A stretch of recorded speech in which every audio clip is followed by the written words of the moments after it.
Good morning students. आप सभी का ऑनलाइन क्लास में बहुत बहुत स्वागत है। कल मैंने आपको पहले ही बताया था कि भाई आज हम जो है एक नई प्रश्नावली की शुरुआत करेंगे और वो प्रश्नावली आज हम कर रहे हैं प्रश्नावली 15। और प्रश्नावली 15 है व्रत एवं इसके क्षेत्रफल। व्रत एवं इसके क्षेत्रफल। व्रत एवं इसके क्षेत्रफल, ये प्रश्नावली 15 का आज हम अध्ययन करेंगे। मैंने कहा था आपसे भाई पहले घर पे इसको थोड़ा पढ़ना आप, और पढ़ेंगे तो हमें थोड़ा अच्छा समझ में आएगा। तो देखिए, सबसे पहला पॉइंट हम लेते हैं व्रत। व्रत में देखेंगे किसी स्थिर बिंदु को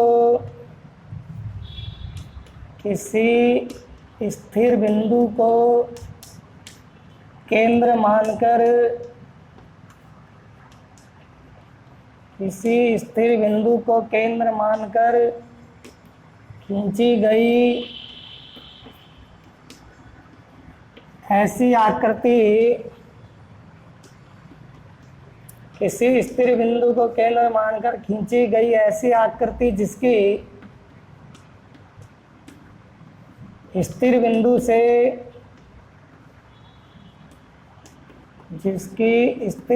से दूरी सदैव समान हो। स्थिर बिंदु से दूरी सदैव समान हो, व्रत कहलाती है।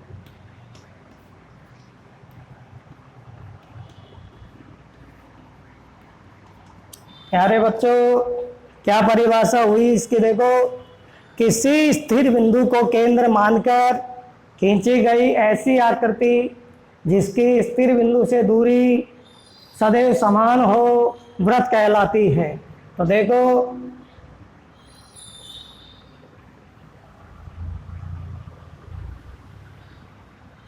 ये कोई एक स्थिर बिंदु हो गया और इस स्थिर बिंदु को यहाँ केंद्र मान करके एक निश्चित त्रिज्या लेकर के यदि हम एक ऐसी आकृति खींचे जिसकी स्थिर बिंदु से दूरी सदैव समान हो, तो ये जो आकृति बनी है ये आकृति कहलाती है व्रत।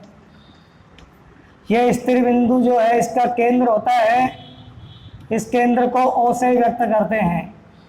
तो इस स्थिर बिंदु को केंद्र मान करके, यानी यहाँ प्रकार के नोक रख करके, और हमें कोई एक निश्चित त्रिज्या लेनी होगी और उस निश्चित त्रिज्या को लेकर के एक इस प्रकार की सहायता से एक आकृति खींचनी होगी, तो ये आकृति कहलाती है व्रत।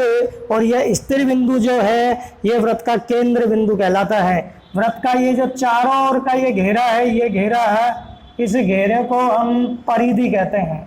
व्रत के इस घेरे को, जो चारों ओर का ये जो घेरा है, इस घेरे को परिधि कहते हैं। चारों ओर का जो घेरा है वो परिधि है। इट मीन्स यदि किसी वृत्ताकार आकृति के हम एक चक्कर पूरा लगा लें तो वो घेरे की जो चारों ओर की आपने जो चक्कर लगाने की दूरी तय की है, वो दूरी क्या कहलाएगी? परिधि कहलाएगी। और इस केंद्र से इस परिधि तक की दूरी को, ये केंद्र है, ये परिधि तक की दूरी है, ये जो दूरी है वो त्रिज्या कहलाती है इसकी। व्रत के केंद्र से और परिधि तक की जो दूरी है वो त्रिज्या कहलाती है। त्रिज्या को हम स्मॉल r से व्यक्त करते हैं, केंद्र को O से व्यक्त करते हैं, चारों ओर का जो ये घेरा है वो इसकी क्या कहलाती है? परिधि कहलाती है। तो प्यारे बच्चों, किसी स्थिर बिंदु को केंद्र मानकर खींची गई ऐसी आकृति जिसकी स्थिर बिंदु से दूरी सदैव समान हो, व्रत कहलाती है। और ये व्रत की आकृति होती है। इसके अब हमें कुछ क्षेत्रफल ज्ञात करने हैं, वो क्षेत्रफल देखेंगे अब आप। अगला जो पॉइंट है, हमारा पॉइंट वो है व्रत से संबंधित क्षेत्रफल। व्रत से संबंधित क्षेत्रफल। व्रत से संबंधित क्षेत्रफल और ये सूत्र जब तक हमें याद नहीं होंगे तब तक हम इस प्रश्नावली का एक छोटा सा सवाल भी हल नहीं कर पाएंगे। अतः आज आपको इन सूत्रों को याद करना है।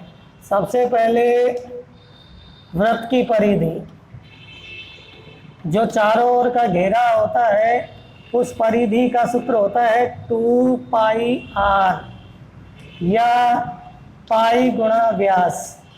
दो सूत्र होते हैं इसके। अगर आपके पास त्रिज्या उपलब्ध हो तो 2πr सूत्र लगाएंगे और व्यास का मान दे रखा हो तो पाई गुणा व्यास लगाएंगे। नंबर 2 में अर्धवृत्त की परिधि, अर्धवृत्त यानी वृत्त का आधा भाग, और इस अर्धवृत्त की परिधि का सूत्र होता है πr और अर्धवृत्त का परिमाप होता है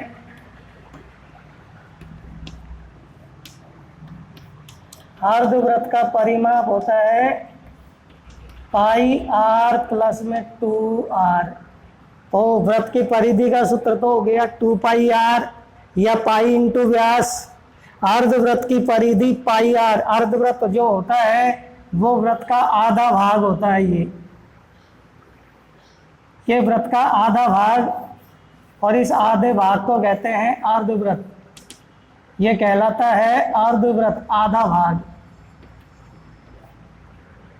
तो अर्धवृत्त की परिधि का सूत्र तो होता है πr और अर्धवृत्त का परिमाप होता है πr प्लस 2r। परिमाप का मतलब होता है एक किसी भी आकृति के एक चक्कर लगाने की दूरी। तो यहाँ से यदि हम A बिंदु से चक्कर लगाएं और चक्कर लगाते लगाते यहाँ पे आ जाए, फिर B से A पे पहुँच जाएं, तो ये जो दूरी होगी पूरी की पूरी, ये इसका परिमाप होगा πr प्लस में 2r।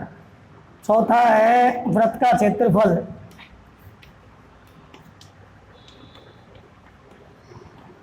वृत्त के क्षेत्रफल का सूत्र होता है πr स्क्वायर और अर्धवृत्त का क्षेत्रफल, अर्धवृत्त का क्षेत्रफल बराबर में होता है 1/2 πr स्क्वायर।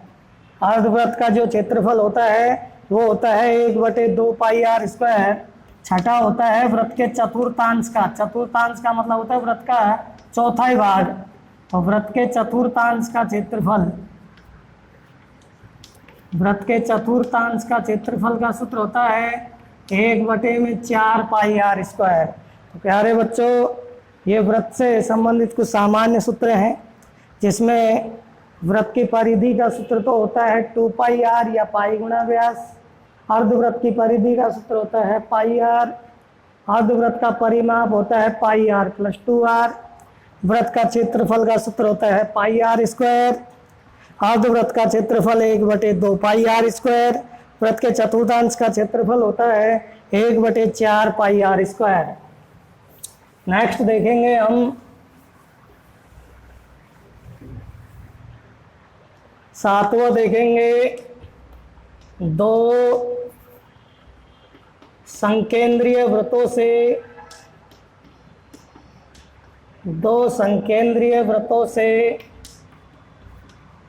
परिबद्ध क्षेत्रफल। दो संकेंद्रीय वृत्तों से परिबद्ध क्षेत्रफल बराबर में पाई बड़ा R प्लस छोटा r और बड़ा R माइनस छोटा r, या पाई बड़े R का स्क्वायर माइनस छोटा r का स्क्वायर।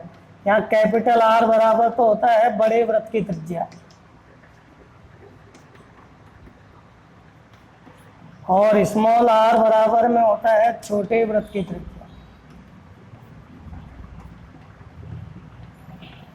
कैपिटल R बराबर बड़े वृत्त की त्रिज्या और स्मॉल r बराबर छोटे वृत्त की त्रिज्या। देखो, संकेंद्रीय वृत्त इस प्रकार के होते हैं। ये तो कोई बड़ा वृत्त हो गया और ये छोटा वृत्त हो गया। केंद्र दोनों का एक ही होगा। इस केंद्र से दो अलग अलग वृत्त यदि खींचे जाएं, इसमें एक की त्रिज्या अधिक हो, दूसरे की त्रिज्या कम हो, तो ये जो बीच बीच का जो क्षेत्र है ये परिबद्ध कहलाएगा इन दोनों वृत्तों से। इसको गोलीय कोश भी कह सकते हैं हम। तो यहाँ ये जो त्रिज्या होगी ये तो बड़े आर के बराबर होगी, ये जो छोटे वाली वृत्त की त्रिज्या है वो स्मॉल आर होगी। तो ये दो संकेंद्रीय वृत्तों से परिबद्ध क्षेत्रफल हो गया, जिसका सूत्र होगा पाई कोष्टक में बड़ा आर प्लस छोटा आर और बड़ा आर माइनस छोटा आर, या पाई कोष्टक में बड़े आर का स्क्वायर माइनस छोटे आर का स्क्वायर, आर बराबर बड़े वृत्त की त्रिज्या स्मॉल आर बराबर में छोटे वृत्त की त्रिज्या होती है। इस तरीके से हम दो संकेंद्रीय वृत्तों से परिबद्ध क्षेत्रफल निकाल सकते हैं। 8वां सूत्र देखेंगे, वृत्त के चाप की लंबाई। वृत्त के चाप की लंबाई, और इस चाप की लंबाई को कैपिटल एल से व्यक्त करते हैं, और इसका सूत्र होता है पाई आर थीटा बटे में 180 डिग्री। वृत्त के चाप की लंबाई पाई आर थीटा बटे में 180। तो वृत्त में चाप क्या होता है वो देखिए, ये कोई एक वृत्त है, ये इसका केंद्र बिंदु है। यदि इस वृत्त की परिधि पर दो बिंदु लिए जाएं तो वृत्त की परिधि पर किसी एक बिंदु से दूसरे बिंदु तक के क्षेत्र की ये जो लंबाई होगी ये चाप कहलाती है। इसको हम बोलते हैं चाप, और इस चाप की लंबाई का सूत्र होता है पाई आर थीटा बटे में 180 डिग्री। अब देखेंगे इसका नवा सूत्र। नवे सूत्र में देखेंगे लघु त्रिज्य खंड का क्षेत्रफल। लघु त्रिज्य खंड का क्षेत्रफल, और इस लघु त्रिज्य खंड के क्षेत्रफल का एक सूत्र तो होता है 1/2 गुणा एल गुणा आर। ये एल जो होती है वो इसमें इस चाप की लंबाई होती है, एल बराबर में होती है चाप की लंबाई और आर बराबर त्रिज्या होती है। तो यदि हमें चाप की लंबाई और त्रिज्या दे रखी हो तो हमें त्रिज्य खंड का क्षेत्रफल निकालने के लिए सूत्र लगाना होगा 1/2 गुणा एल गुणा आर। और 10वां जो सूत्र है वो है दीर्घ त्रिज्य खंड का। दीर्घ त्रिज्य खंड का क्षेत्रफल, दीर्घ त्रिज्य खंड का क्षेत्रफल होगा वृत्त का क्षेत्रफल माइनस लघु त्रिज्य खंड का क्षेत्रफल। वृत्त का क्षेत्रफल माइनस लघु त्रिज्य खंड का क्षेत्रफल। अब लघु त्रिज्य खंड क्या होता है जो देखेंगे कि वृत्त की दो त्रिज्याएं हों। तो ये तो वृत्त की दो त्रिज्याएं हो गई, ये तो वृत्त की दो त्रिज्याएं हो गई। तो वृत्त की दो त्रिज्याओं और चाप से घिरा हुआ ये क्षेत्र, तो ये जो क्षेत्र है हमारा, ये वाला जो क्षेत्र है, ये पूरा का पूरा क्षेत्र हो गया लघु त्रिज्य खंड। तो इस लघु त्रिज्य खंड के क्षेत्रफल का सूत्र निकालने का लिए हमें वृत्त का क्षेत्रफल माइनस लघु त्रिज्य खंड का क्षेत्रफल का सूत्र का प्रयोग करना होगा। और ये जो बचा हुआ है वो दीर्घ त्रिज्य खंड है, ऊपर वाला जो क्षेत्र है ये दीर्घ त्रिज्य खंड है। ये तो छोटा वाला क्षेत्र तो हो गया लघु, और जो बचा हुआ क्षेत्र है वो हो गया दीर्घ त्रिज्य खंड का क्षेत्रफल। इस तरीके से हम लघु और दीर्घ त्रिज्य खंड के क्षेत्रफल ज्ञात कर सकते हैं। अब हम देखते हैं नेक्स्ट,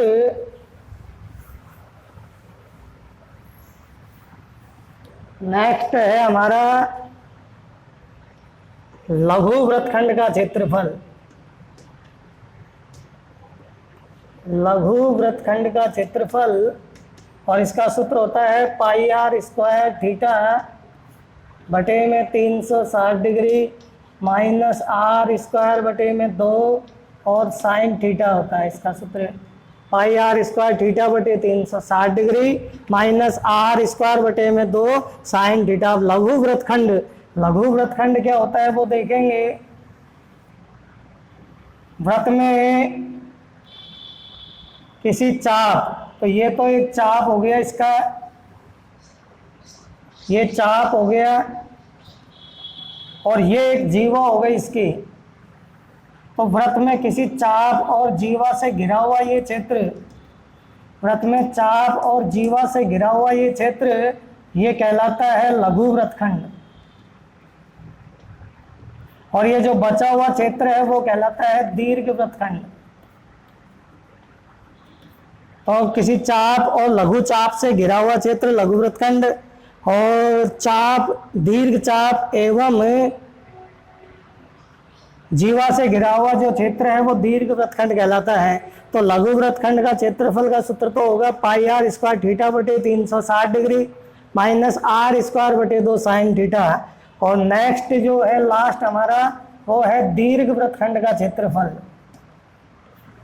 दीर्घ वृत्तखंड का क्षेत्रफल, और दीर्घ वृत्तखंड का क्षेत्रफल होता है वृत्त का क्षेत्रफल माइनस लघु वृत्तखंड का क्षेत्रफल। वृत्त का क्षेत्रफल माइनस लघु वृत्तखंड का क्षेत्रफल, या आप इस सूत्र का भी प्रयोग कर सकते हैं, या पाई आर स्क्वायर कोष्टक में पाई थीटा बटे में 180 डिग्री माइनस आर स्क्वायर। आपको ये सूत्र थोड़ा बड़ा पड़ेगा तो आप इसी सूत्र का प्रयोग कर लें। आप तो इसी सूत्र से इसका निकाल लें वृत्त का क्षेत्रफल, क्योंकि लघु वृत्तखंड का क्षेत्रफल तो हमें निकालना ही है, और वृत्त के क्षेत्रफल में से लघु वृत्तखंड के क्षेत्रफल को घटा देंगे तो हम दीर्घ वृत्तखंड का क्षेत्रफल प्राप्त कर सकते हैं। तो प्यारे बच्चों, आज आपको इन सूत्रों को याद करना है और इन सूत्रों को अपनी नोटबुक में उतार लेंगे और इनको याद करेंगे। कल हम इन सूत्रों से संबंधित प्रयोग के बारे में अध्ययन करेंगे कि हमें इन सूत्रों का किस प्रकार से प्रयोग करना है। तो शेष चर्चा हम आपसे कल करेंगे।